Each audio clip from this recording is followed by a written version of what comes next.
and welcome to Pot TV Special Focus. My name is Stuart McMillen, and we will be speaking about the developments of cannabis in Manitoba, be that on a medicinal level, recreational, or industrial level.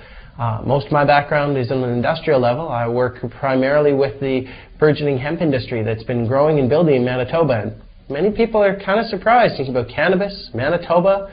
What would be the connection in that? You know, what's going on in the prairie provinces? That's just dead space between here and Quebec. Not at all. Not at all. Manitoba is actually a very vibrant cannabis community there. We've been involved in a lot of different levels, and in fact, Manitoba's had more cannabis growing in it in terms of volume. I won't say much about intensity, but in terms of volume, there's been more cannabis being grown in Manitoba than anywhere else in North America, which surprises a lot of listeners and a lot of people out there. They don't realize what's happening either right beneath their nose as Manitobans or prairie people, or from the rest of Canada. But in Manitoba, we have a very strong hemp community that's been growing and building there, which I definitely feel a part of. We have a number of food processors that have been working in Manitoba since the very earliest ages of cannabis in Canada here. In fact, the history of cannabis in Manitoba goes back until the very early 20s, when the government was strongly pushing to see cannabis instituted across the prairies, and were working to find varieties that were most suited and most useful for those regions. And so for about 10 odd years, Manitoba had a very vibrant hemp communities from the 20s and the 30s. But of course, as we all know, that kind of fell by the wayside with a little bit of prohibitionary action.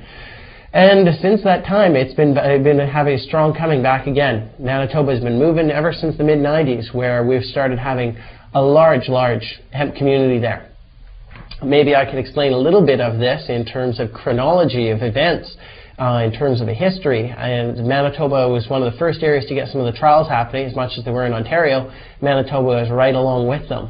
Back in 1995 was the first actual government-approved trials of cannabis. And since that time, we've had every single year, we've had pretty substantial crops of industrial hemp.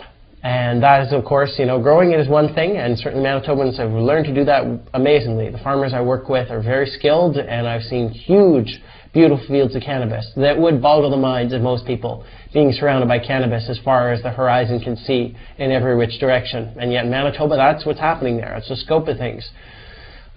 From that point, though, we've had a number of people who have started into the secondary processing in Manitoba on the food level and then on industrial level. And the food level, we're seeing some of the best cannabis products coming out of Canada, I feel, are coming out of Manitoba in terms of hemp oils, and hemp nuts, and hemp butters, and all sorts of other processed hemp foods. Manitoba's got a lot of action from about 3 companies who've been fairly active there, and a number of other smaller people as well. But I think what's most exciting is what will be happening on the fiber lines. It's what I would describe as the missing item in the Canadian hemp perspective. We've had volumes of hemp grown in the past few years, and nobody has stepped to the plate to process the fiber. So they will be the real challenge. It's been very easy to go into seed processing, but fiber processing is the untold story. And we'll be hopefully looking at these in future in more detail.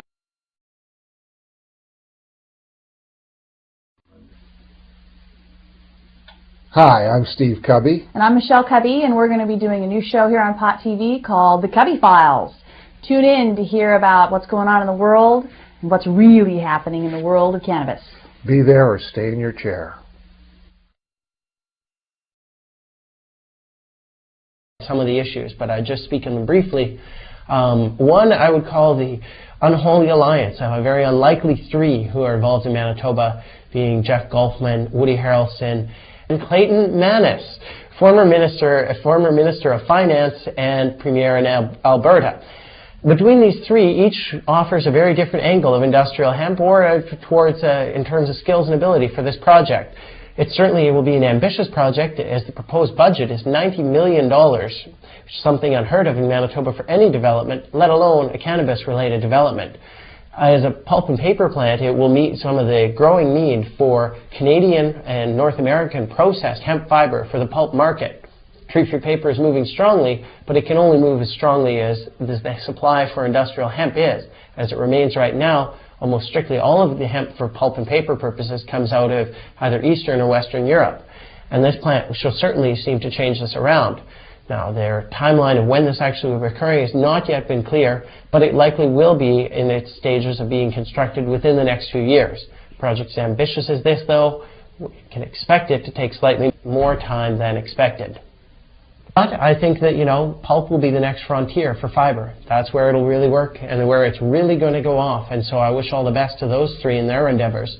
On another more interesting note, in the fiber sector, we're seeing there's a new company coming onto the line who is considering southwestern Manitoba as one area, and what their main area of business in the carbohydrate economy is creating ethanol. But not creating ethanol from grain as been done in past, but creating ethanol out of fiber, out of agricultural waste product is what they call it, but it can also be out of straight agricultural product such as industrial hemp fiber. If this can be done, it will be a godsend not only to Canada meeting its Kyoto Agreement standards of reducing greenhouse gas emissions, reducing its petroleum exploration in Alberta, but also for the redevelopment of the rural industries and for really pushing industrial hemp to a new level in Canada. What their aim is by taking cellulose materials by a slightly different process, they will be able to turn this into ethanol. So essentially hemp stalks can be used for fuel. So hemp fuel may be closer than a lot of activists' dreams, and it may well not come from the idea of using hemp oil for biodiesel, but by merely using hemp stalks to make ethanol to run gas-powered engines. Both of these are very exciting developments, and I'm eager to see what happens in Manitoba in the next years to come with this development. It will be certainly of interest not only to Manitobans and the rural economy there, but to all Canadians and the development of cannabis. And in many ways that sums up what's happening on industrial level, but maybe I could speak briefly about the recreational aspects, as that's a strong feature that most people really don't know, that Manitobans are renowned for growing some of the finest bud within Canada. Not to say that it's any competition for BC, else I may be lynched out here, but many would say that Manitoba is giving BC a run for its money in terms of both exports and local consumption.